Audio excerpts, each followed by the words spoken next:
Good morning, all, and welcome to IoT for Everyone.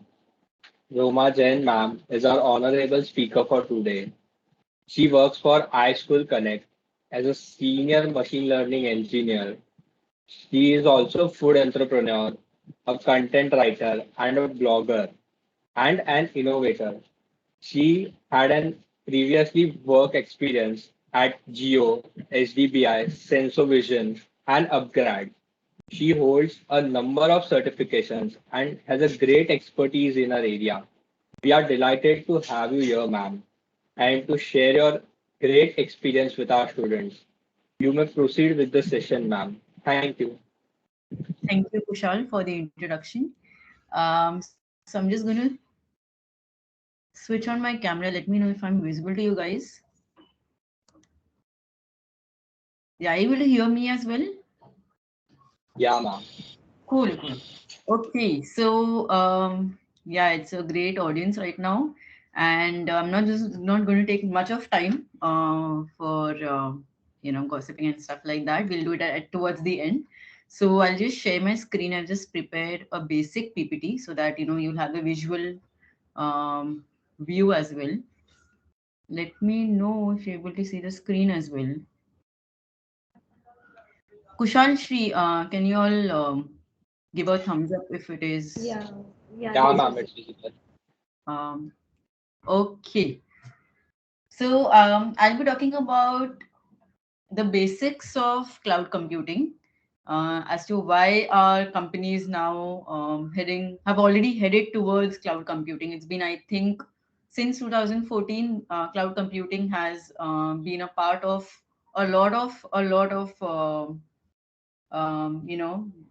big Fortune 50 companies, like you talk about Instagram, Facebook, Apple.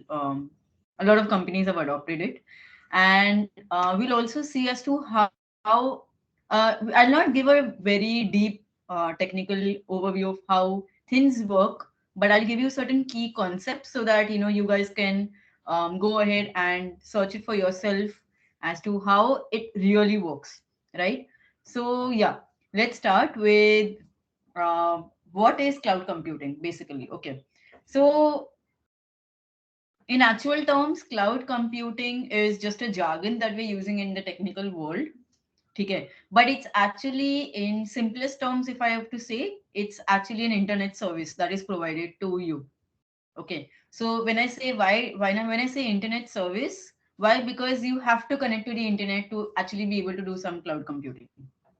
Okay, so what in a gist is provided to us when you talk about cloud computing? So in one line, if I have to summarize, it's basically giving on-demand functionalities to the consumer.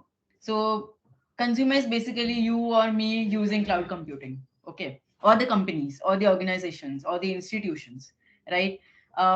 You can either access the resources on the cloud, on the internet, either publicly, or you can have a private service assigned to you. Okay. Now, in the technical world, there are three more terms that are related to cloud computing. Okay. That is IaaS, PaaS, and SaaS. So we call it SaaS, PaaS, and IaaS. I'm not going to actually use the words. I'm just going to break it down. IaaS is basically infrastructure as a service. PaaS is basically platform as a service, and SaaS is basically software as a service. Now, why these terms? Why are we talking about these terms now? Okay. When you talk about cloud computing as an internet service, okay, you need to think about why, first of all, do you need to use something on the cloud? Okay. One, it can be that you want to get the entire infrastructure on the cloud. So let's say you have your laptop here, right? You're viewing me through your laptop, right? That's a hardware that you have with you and a software that you have with you locally, right? But the infrastructure, the platform, basically the CPU, the application that is installed, everything has been done on the cloud. Okay, so you are just accessing that platform via the internet. Okay, you do not have it with you. Okay, something very virtual. Then you talk about software as a service. Now, the simplest example that when I was making this PPT was that I could come up with is when you use G Suite apps, like you use Microsoft Teams, you use Google Sheet, you use Gmail and everything. These are nothing but software as a service. Why? Because you are using the software that is being provided to you by either Microsoft or Google, and that's a service that is being provided to you. Anything that happens in the back end or the background, okay, is not open to you, like you cannot see what is happening, right? So when you write a mail, you have seen that when you write a Gmail message, it gets auto corrected, or there are phrases which are, auto completed by Google, right? Do you know how it happens? Do you have the access to the software? No. You just have the service access that you can use, basically the Gmail, and everything that is done in the backend is actually on the cloud, right? So far clear. I actually, yeah, sorry, I forgot to mention. I would want this session, Shri and Kushal, to be interactive, so that any questions in any of the slide that I'm talking about can be cleared then in their own. So, guys, any doubts still here?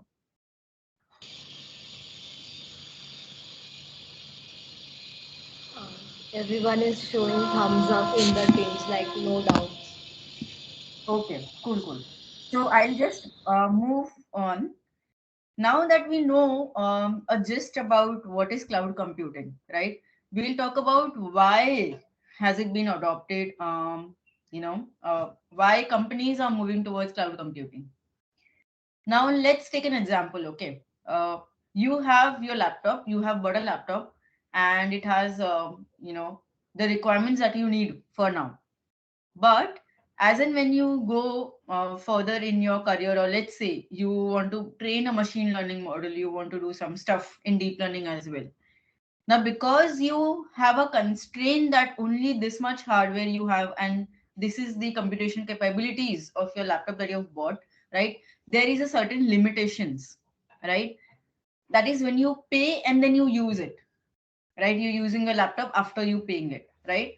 But when it comes to cloud computing, the services are provided on demand in real time basis. Okay. So today, let's say you want to make a website, a very simple use case. Okay. Let's say you are building a website wherein people are going to come and shop. Now, when it comes to festive seasons, right, you're going to see a lot of traffic coming to your website, right? Now, to handle that, you need to have servers which are capable of handling fluctuating demands, okay, of your customers, correct? Now if you had hosted your website on your laptop, okay, because of the constraints that you might have in the festive season, you might not be able to cater to so many increased demands, right? But when you talk about cloud computing, on in the cloud, what happens is you are provided with a functionality to scale up or scale down the servers that you're using. Okay, any service, basically, be it servers, databases, anything. Okay, so that is actually a term that is called in technical world is basically pay as you go or pay as you use. So what that means is in your festive season, you're going to pay more to the cloud service providers. But in normal seasons where you don't have that much traffic, you're going to pay much less than your festive season workload. Why? Because it is pay as you're using the resources. Cool. So basically, when you talk about applications which are having fluctuating demands, right? That's where you'll think about cloud computing. Okay. Then we'll talk about scalability. Now, as I said, that the cloud computing services that are provided to you, they are scalable. Now, when I say scalable, what does it mean? Like, how is it scalable? And what is actually scaling out or scaling up or scaling down? So when you talk about increased workloads or increased traffic to your service, okay, you need to actually increase the power of your servers or maybe increase the number of servers, right? So In a very layman term, let's take a use case wherein you want to, prepare for an exam. Okay.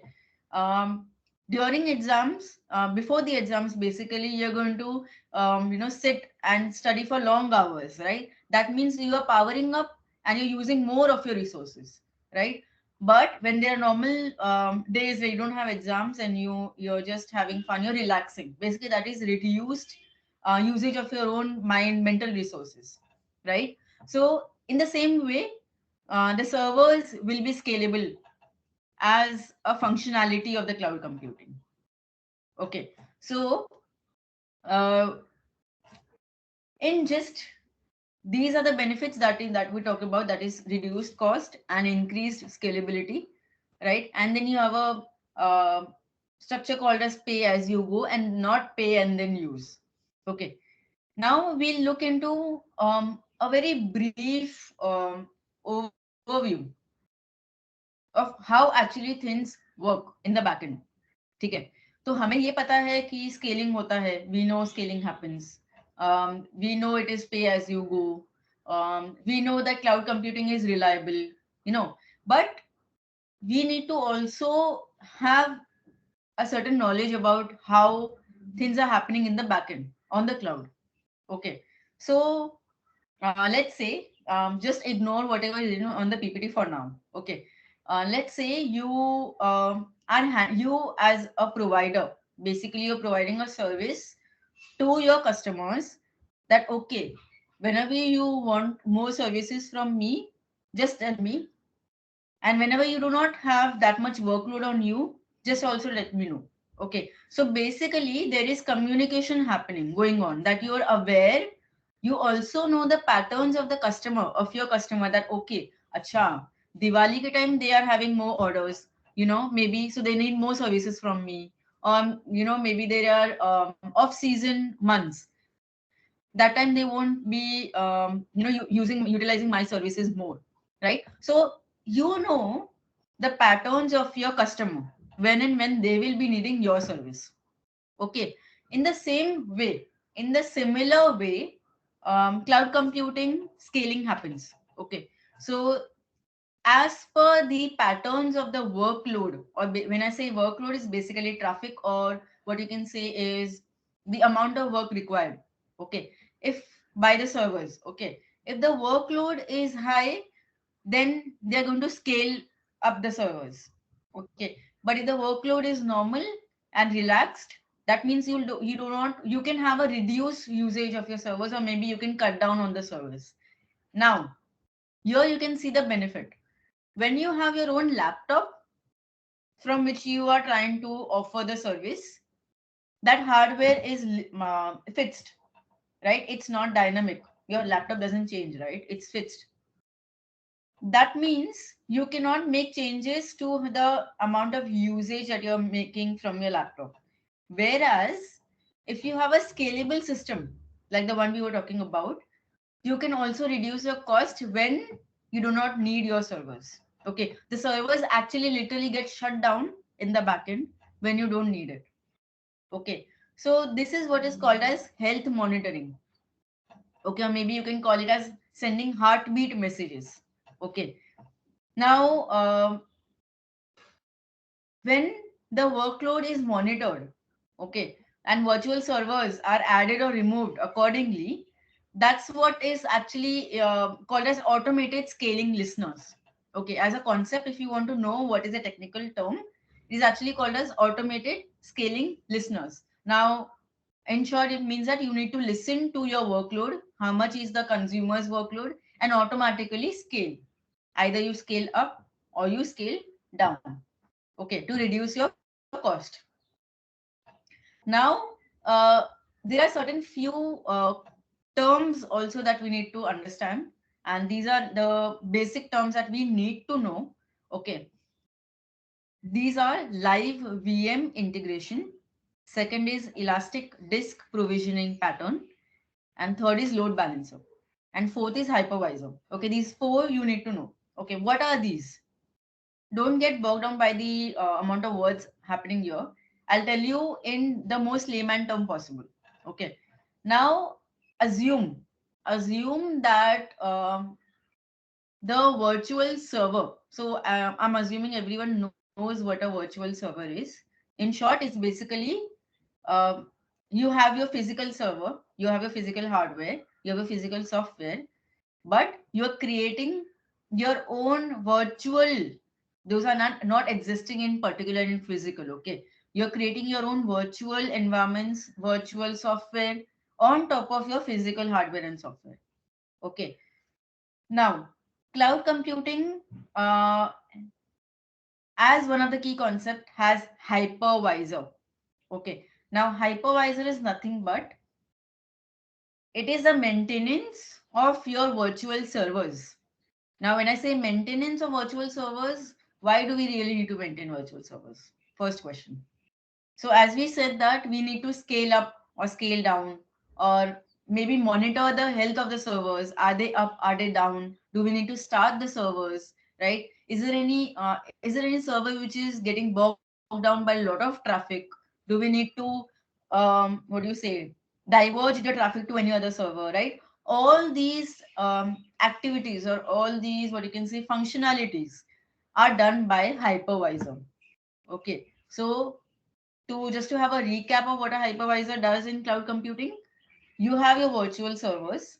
Okay, now virtual servers need to be monitored or need to be managed by someone, right? They have to be managers of virtual servers.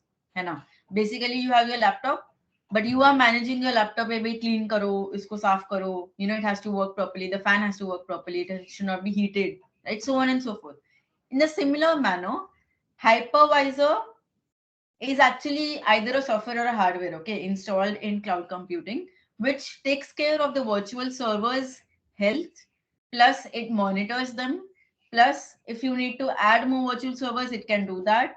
If you need to stop certain virtual servers, it can do that. Okay, so hypervisor does that thing, and hypervisor is the main building block of cloud computing, any cloud computing architecture. Okay. Then we'll talk about elastic disk provisioning. Now, what is this? So, when you talk about scaling, okay, it's not just scaling the infrastructure. Basically, it's not just scaling the what do you say servers. You might also use cloud computing for storage. Okay, basically storing of data. बरोबर. Now, let's say if you want to store a lot of data in certain months. Okay. Now, in the backend of cloud computing architecture, it has to support fluctuating demands if your storage as well, right? As it is with servers, you also need to have um, dynamic disk storage mechanism, right? Now, what is this elastic disk provisioning actually does is, if you want to see the this thing, the visual of it. So if you see, there is a cloud consumer that can either be you, me, any organization, any company that is using cloud computing.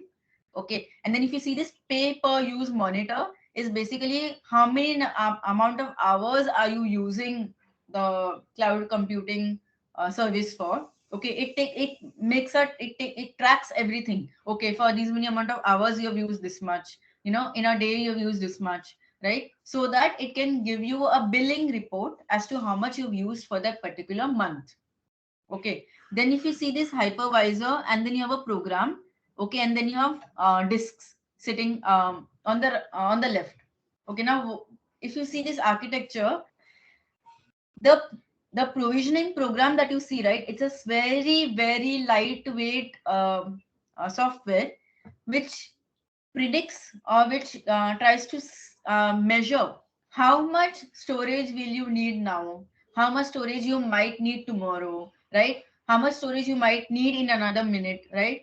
All these what do you say maintenance of disk storage is done by this particular lightweight software.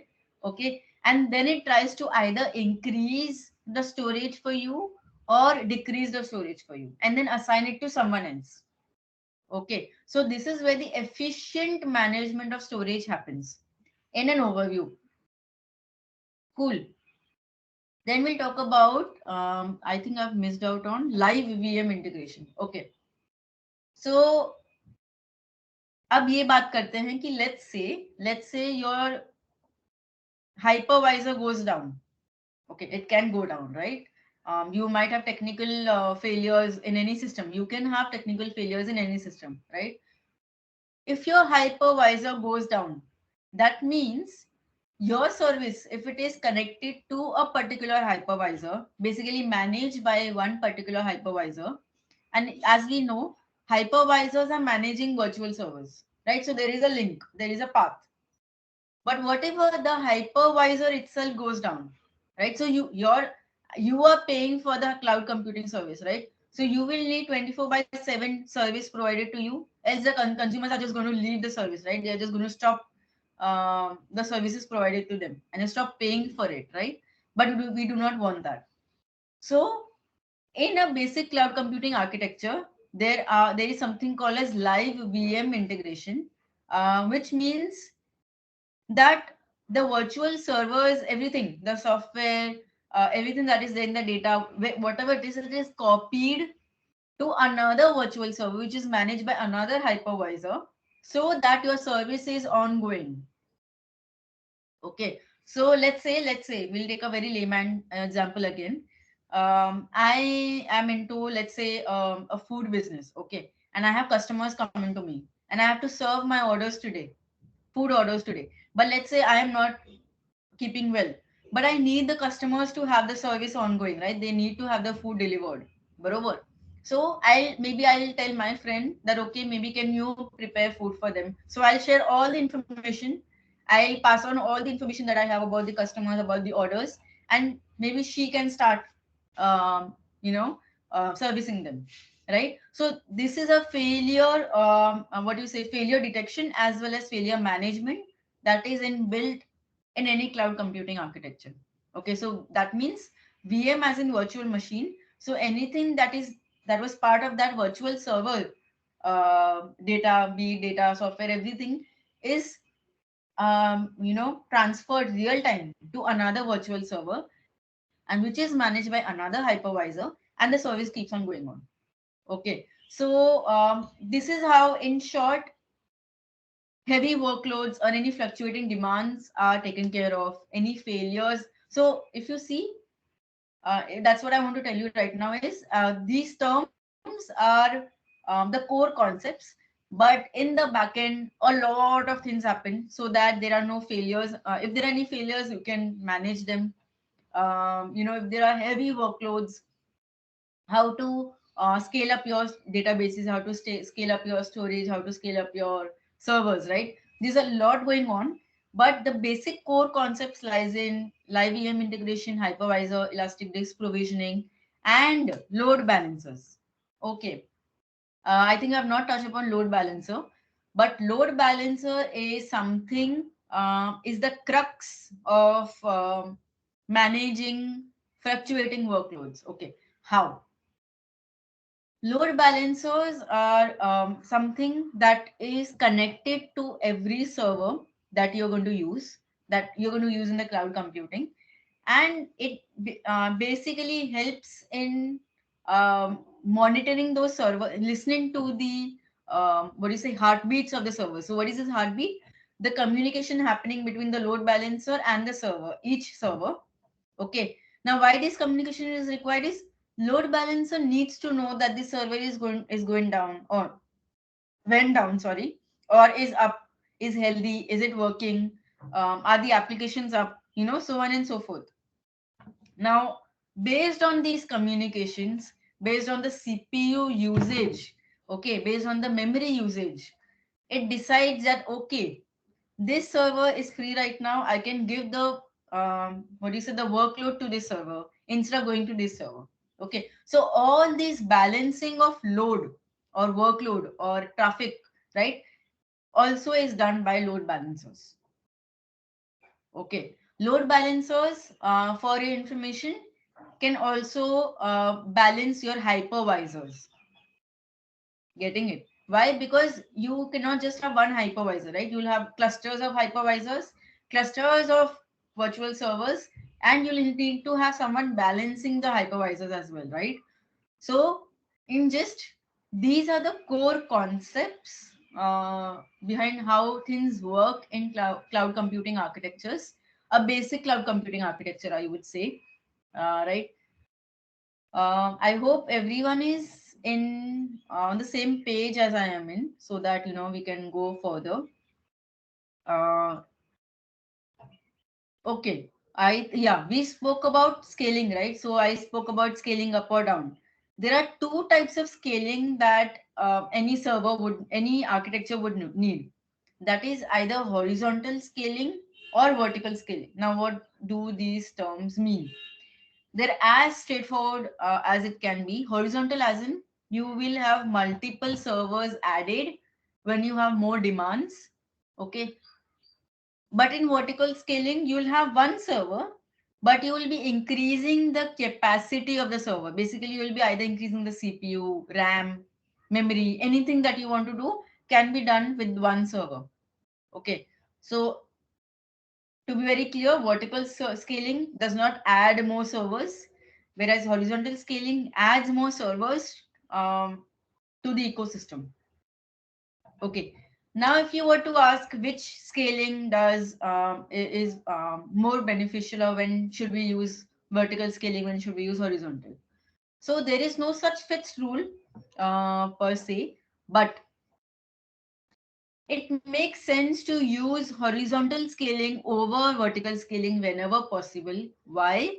Because let's say in vertical scaling, you have one server. What if it goes down?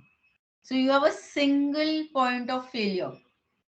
Getting it? But if you have horizontal scaling, you will have multiple servers to rely on so that your service does not break in between, right? So most of the companies, even where I work in, we prefer horizontal scaling over vertical scaling. But there are certain cost related concerns as well, which companies might look into, right? So let's say you are using Google as your provider, cloud service provider, or you're using AWS, Amazon Web Services, right?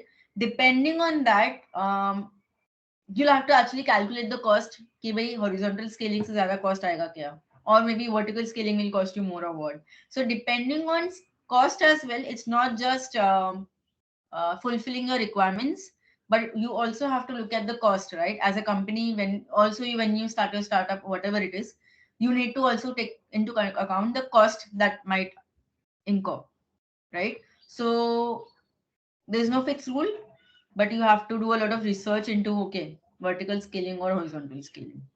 Okay, and the similar concept happens in the cloud computing. So if you are using cloud computing and you are the consumer, the cloud service provider will decide whether horizontal scaling has to be done for you or vertical scaling, and accordingly a cost estimate will be given to you. Okay, so this is in short auto scaling. We have looked into elastic disk provisioning, and yeah, I was talking about hypervisor, right? Yeah, so hypervisor, as you can see visually, um, there are virtual servers. Okay, multiple virtual servers can be handled by one hypervisor, right? And there are heartbeat, as you can see, heartbeat messages. They are sent among each other so that they can know which server might go down, so that the other one can take care of the services. Cool. So hypervisor, in short, architecture looks like this. Okay. So we have talked about what is cloud computing. We have talked about what are the benefits. We also looked into core concepts that are part of a basic cloud computing architecture, right? As I said, there are many things happening, right? So you'll need to actually go deeper if you want to, and you'll actually enjoy when you'll try to go deeper, because you'll understand the concepts also. Oh, this is how it works. This is how it works. Okay, if it fails, what happens, right? So do read more about how in the backend it works, right? What we are going to do next now is, let's say you as a cloud computing consumer are consuming the services provided by a cloud service provider. Okay, so when I say cloud service provider, is nothing but you have your Google, you have your Amazon, There are so many companies. I think IBM also provides, Oracle also provides, right? So you are using the cloud computing services, right? Trying to either fulfill certain requirements, complete a project or anything that you want to do, right? But you need to also know how to access the things that you've uploaded to the cloud, right? That's the most essential thing. Let's say you have done everything on the cloud, but what if you don't have any um, functionality to look at the data, what is happening over there, what is happening with your services over there? You need to know, right? So in most of the cloud service providers, we have something called as customizable control panels. Okay.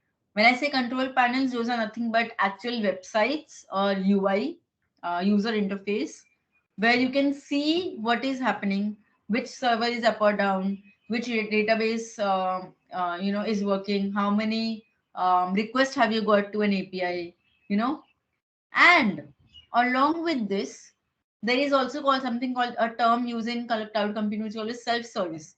You can also configure your servers. You can also configure your databases, and as per your needs. Okay. So what we have learned up till now is cloud computing service provider will do it for you, but there is an additional functionality that you can also configure your servers, configure the CPUs, RAM, how much memory you want to use, all that stuff can also be configured. Okay. There are easy commands to download or view the data that you have uploaded to the cloud or your customers have uploaded to the cloud. Okay, so accessing data is very straightforward as far as my experience that I've used Google Cloud Services more. AWS also has a very good user interface. So there are easy commands as a engineer, as an engineer or a developer. It's very easy to use them. You can download, view, you can do everything, you can configure. Everything is provided. Okay, so yeah, accessing data not an issue. Every cloud service provider will provide a control panel. Okay. Um, any doubts so far?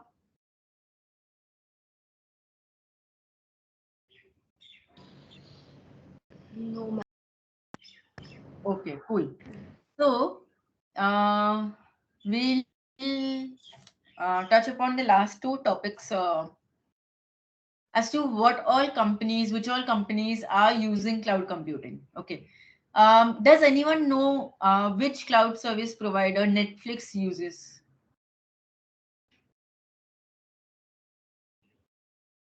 Anyone, any idea?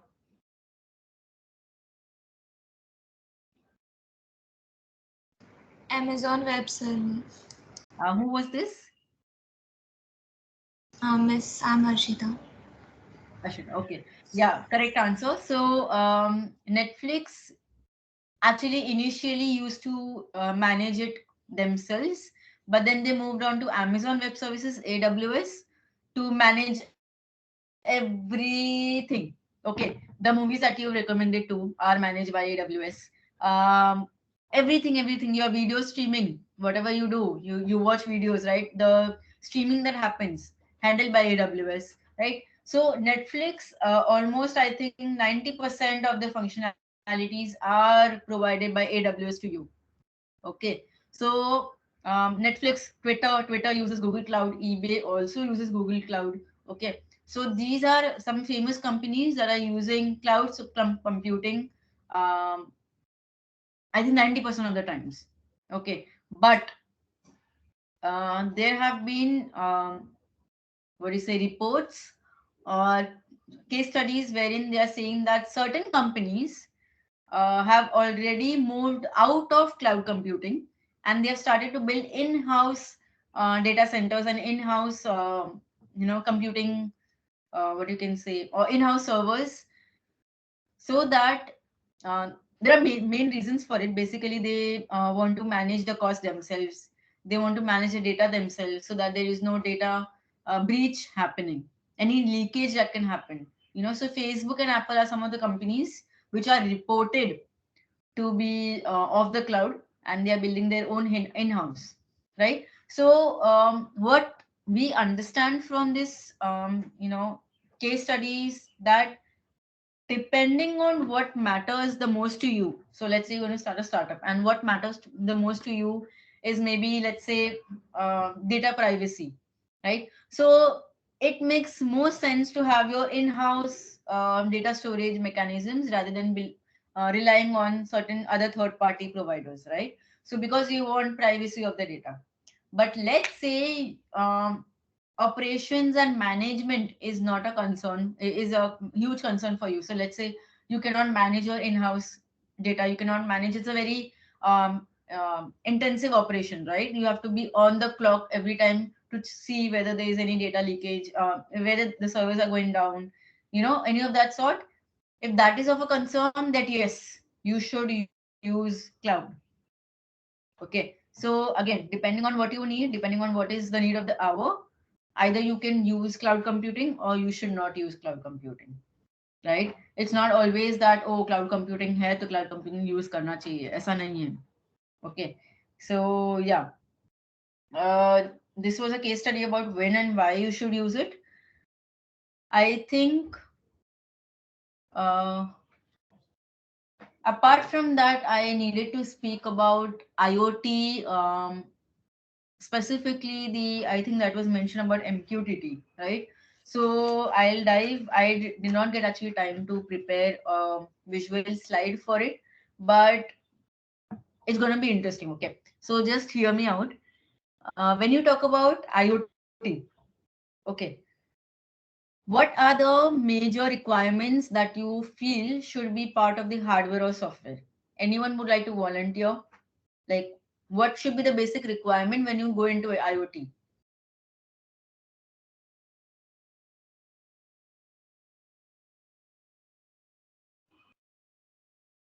I think I stop screen sharing.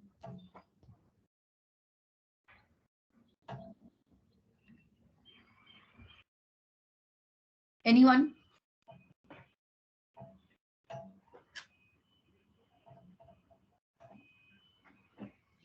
Okay, so in IoT, basically Internet of Things, the very first thing that needs to be considered is it should not so your application, okay, anything that you're building should not be resource intensive. Now, why do we say that?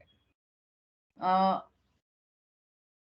the IoT applications that you can think about, let's say monitoring the weather, monitoring your health, anything can be part of IoT, right?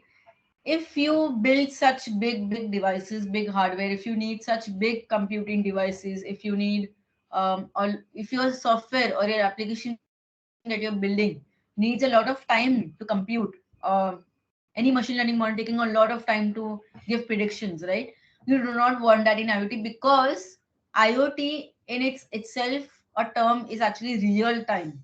Okay, everything needs to be real time, right? You cannot have latency over there, right? So taking into consideration this major constraint, when you talk about IoT, we need to have systems which are first of all lightweight, not requiring so much of energy, not requiring so much of computing power, not taking a lot of time.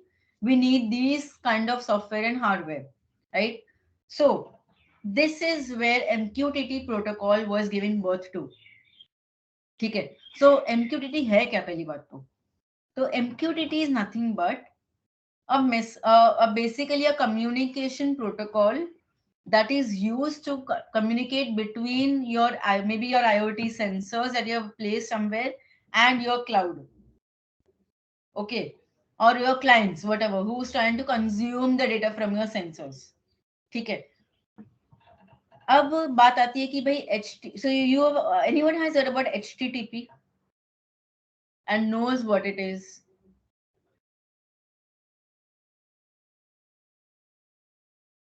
सब लोग आज चुप क्यों है यार? I thought there will be a lot of interaction happening today.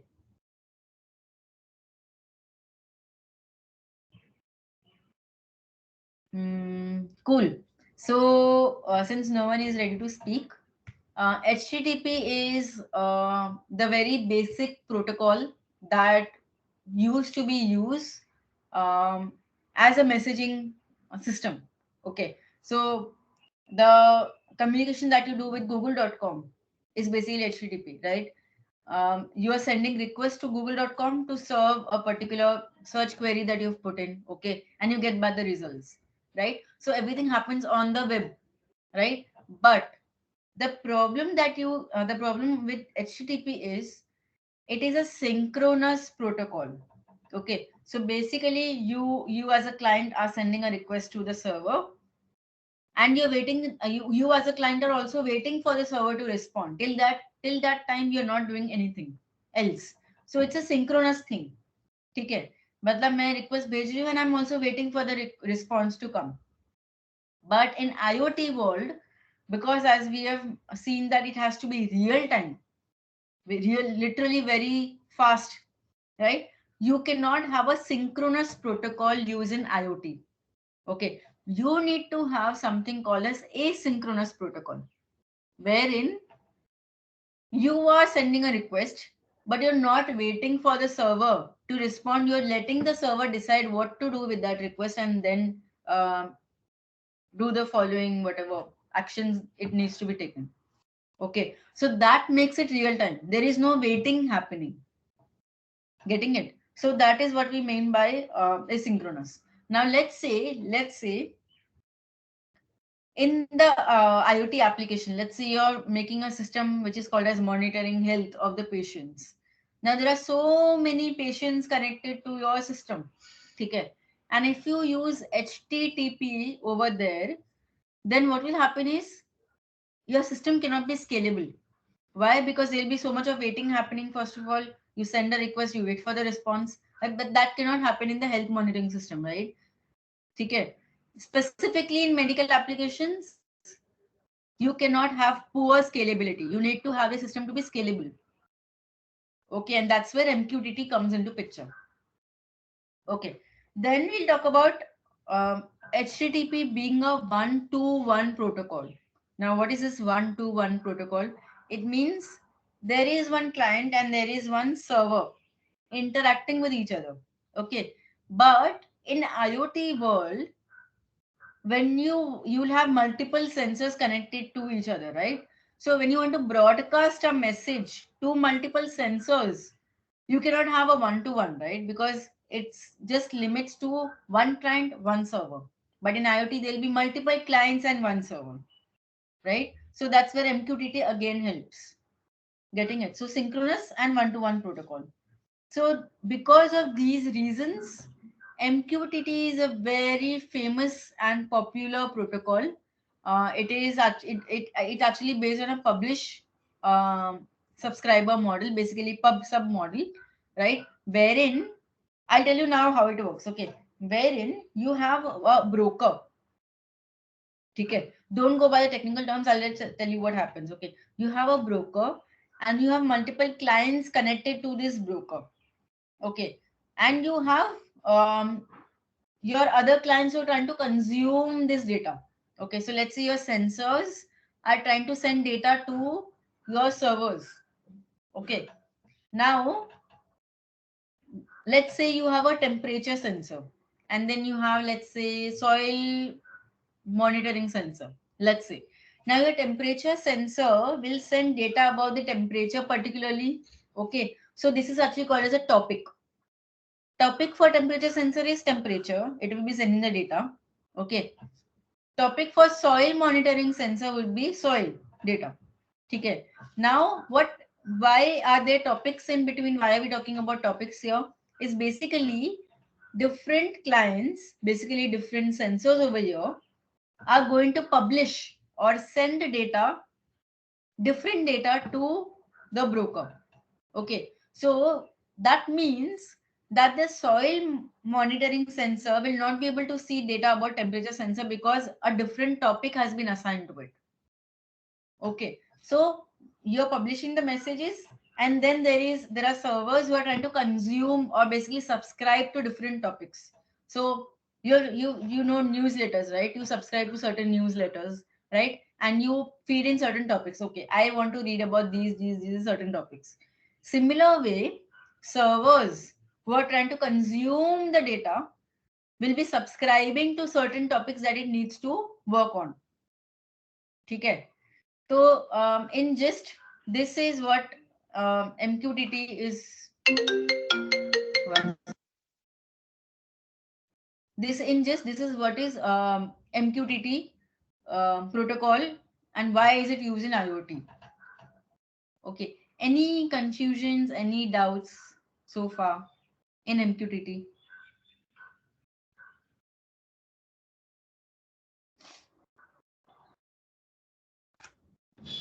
No, I guess.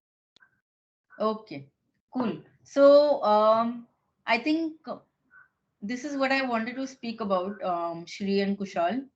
Mostly, this is what I wanted to share.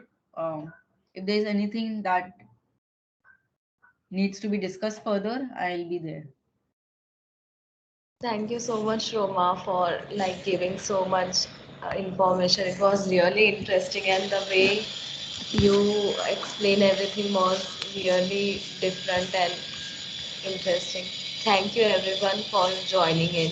Thank you, Roma, once again. Thank you for having me. Thank you.